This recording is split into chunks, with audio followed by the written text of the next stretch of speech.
यहाँ नाराजगी का कोई स्कोप ही अब नहीं रहा जी। नाराजगी का स्कोप ही नहीं रहा।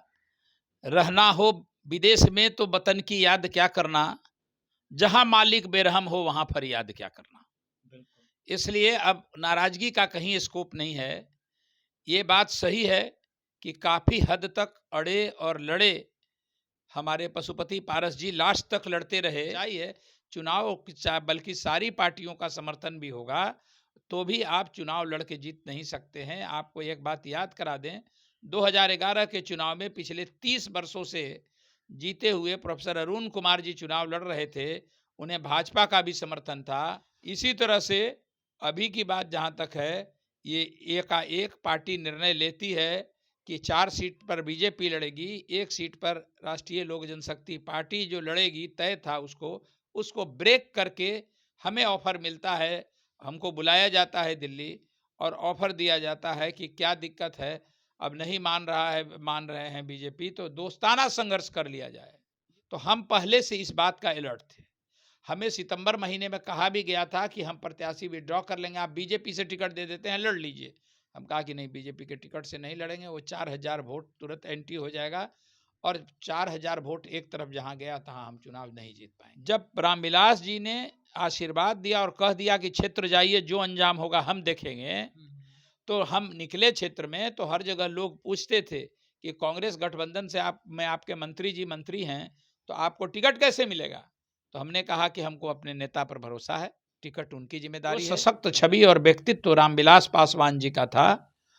हमने जो भरोसा करके आगे पैर बढ़ाया, उस भरोसे को ठेस लगा और पशुपति पारस जी या तो कहिए हिम्मत नहीं कर पाए भाजपा गठबंधन के खिलाफ उतरने का, एनडीए गठबंधन के खिलाफ उतरने का।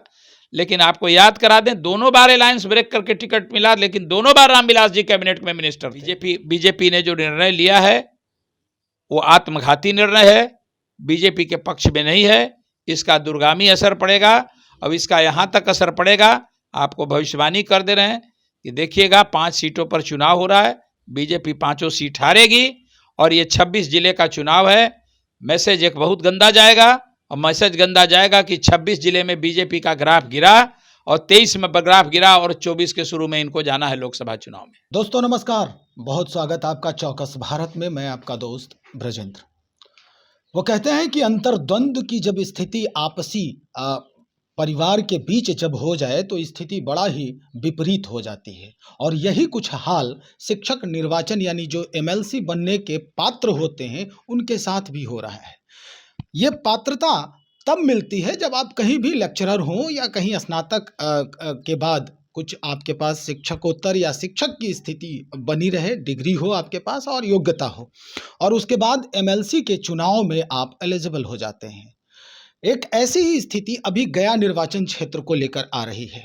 दरअसल लोजपा पशुपति पारस के खेमे से एक ऐसे कैंडिडेट को टिकट मिल गया जो बहुत पहले से, यानी कहें कि स्थापना के समय से ही रामविलास जी के फॉलोअर्स हैं। लेकिन जब बंटवारा हुआ और 2 खेमे में लोजपा रामविलास और लोजपा पशुपति पारस हो गया, तो ये वो जो व्यक्तित्व है, जो स्नातक स्तरीय शिक्षक स्नातक जो निर्वाचन हो रहा है उसमें शिक्षक निर्वाचन के लिए जो खड़ा होने वाले मगध क्षेत्र से हैं, गया से हैं, वो डीएन सिन्हा जी को लोजपा पशुपति पारस की तरफ से टिकट मिलने की भरपूर संभावना हो गई।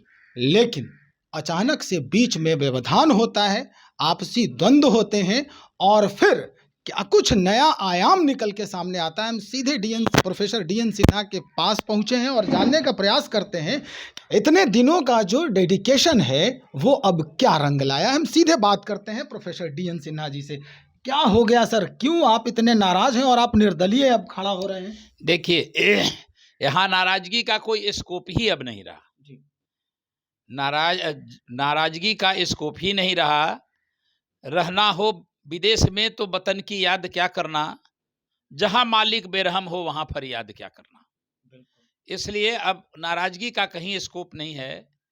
ये बात सही है कि काफी हद तक अड़े और लड़े हमारे पशुपति पारस जी लास्ट तक लड़ते रहे और जब टिकट ये डिसाइड हो गया कि 4 जगह बीजेपी लड़ेगी, एक जगह गठबंधन में राष्ट्रीय लोक जनशक्ति पार्टी यानी पशुपति पारस गुट लड़ेगा। और पशुपति पारस गुट से हम 9 महीने पहले से ही उनसे वचन लेके, प्रॉमिस लेके क्षेत्र में थे। ये कोई विधानसभा का चुनाव नहीं है कि अभी टिकट मिला और गठबंधन का वोट है, आप क्षेत्र में उतरिए, 15 दिन में खेला खत्म है।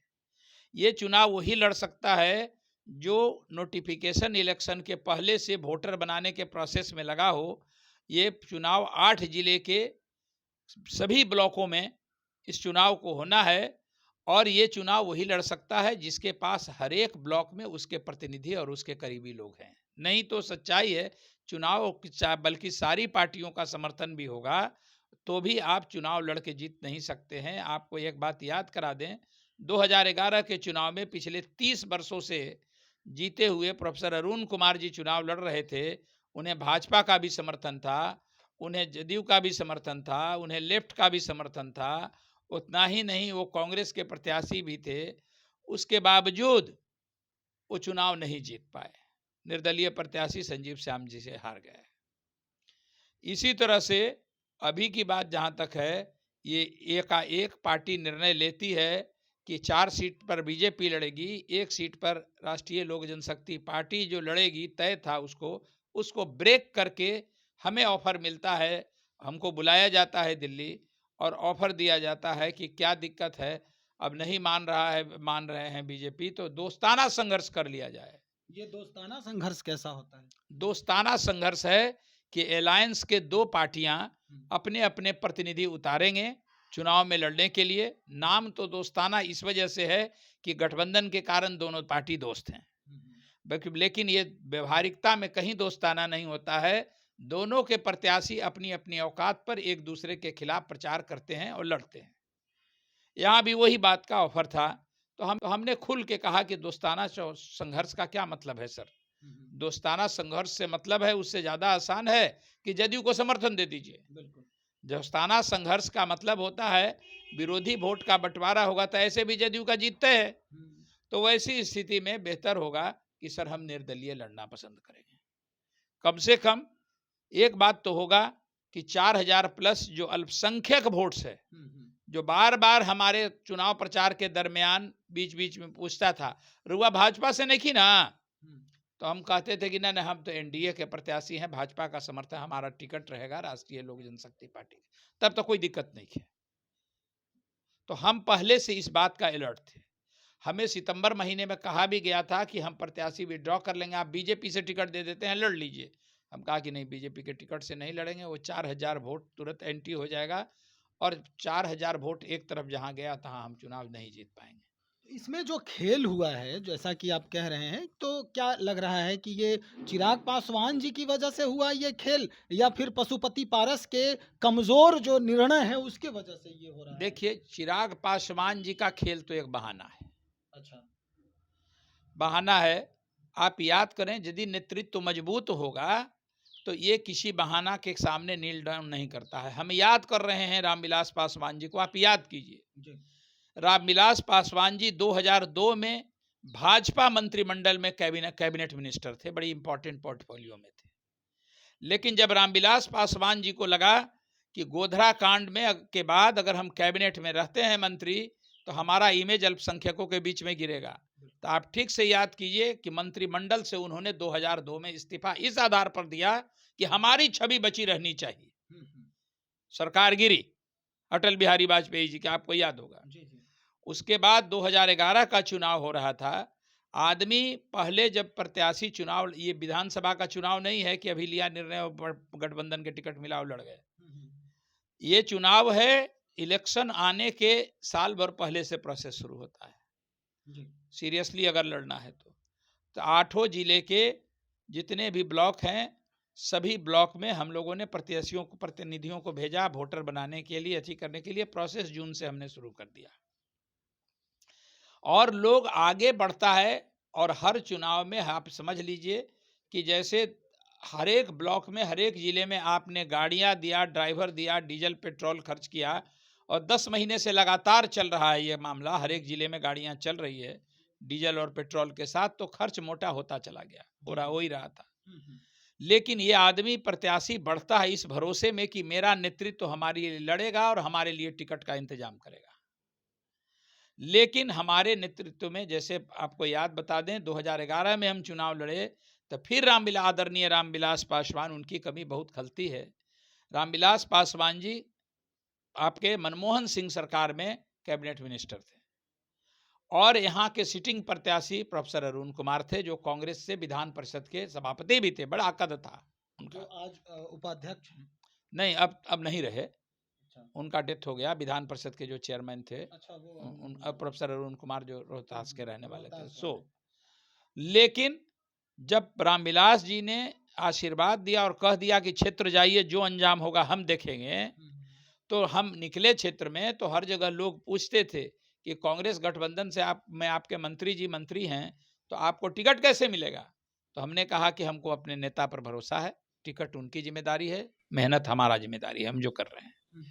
और रामविलास जी ने गठबंधन का प्रयास नहीं, थोड़ा भी परवाह नहीं किया और 2011 में हमें टिकट दिया। गठबंधन जिसको ब्रेक कहिए, जो कहिए हुआ। अरुण बाबू भी लड़े, हम भी लड़े, ठीक है, हम नहीं जीत पाए। 2011 के बाद 2017 का चुनाव आया, फिर आदरणीय रामविलास पासवान जिंदा थे। चिराग जी भी उस समय एमपी हो गए थे।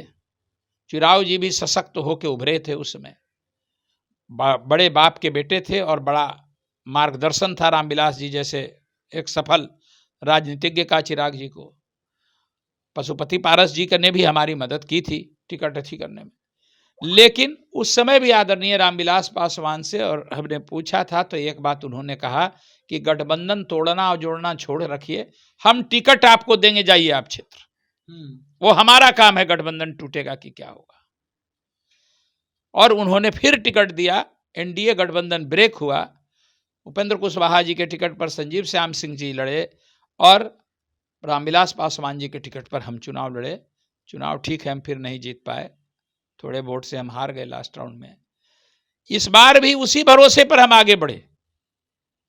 लेकिन जो सशक्त छवि और व्यक्तित्व रामविलास पासवान जी का था, हमने जो भरोसा करके आगे पैर बढ़ाया, उस भरोसे को ठेस लगा और पशुपति पारस जी या तो कहिए हिम्मत नहीं कर पाए भाजपा गठबंधन के खिलाफ उतरने का, एनडीए गठबंधन के खिलाफ उतरने का।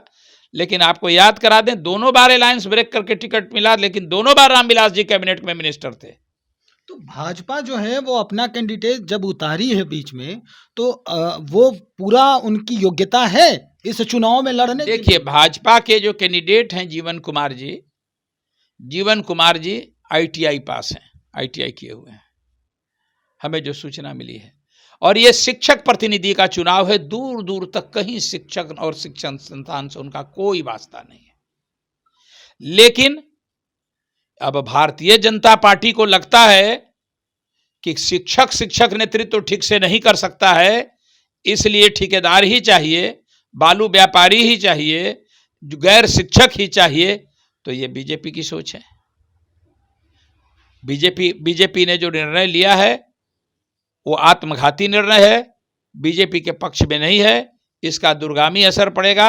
अब इसका यहाँ तक असर पड़ेगा, आपको भविष्यवाणी कर दे रहे हैं कि देखिएगा, 5 सीटों पर चुनाव हो रहा है, बीजेपी 5 सीट हारेगी और ये 26 जिले का चुनाव है।